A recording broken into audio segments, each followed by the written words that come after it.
Huyum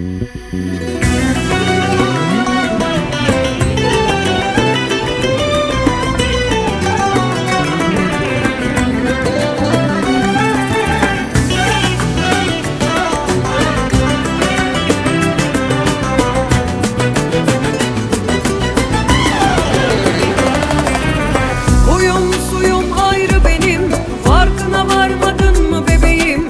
Düşün boştur çoktur işin, kolay gelsin zafer benim.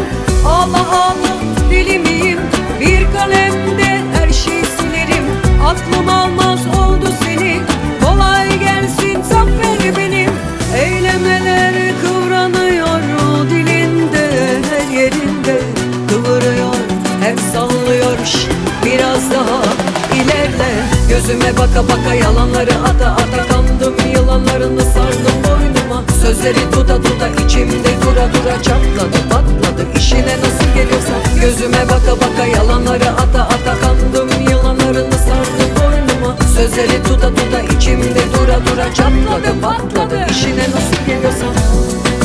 Ufalanmış kalbimde, ne işin olacak ki sen söyle.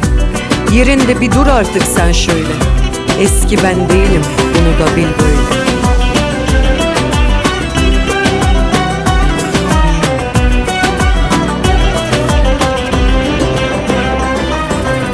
Eylemeler kıvranıyor dilinde, her yerinde kıvırıyor, hep sallıyor.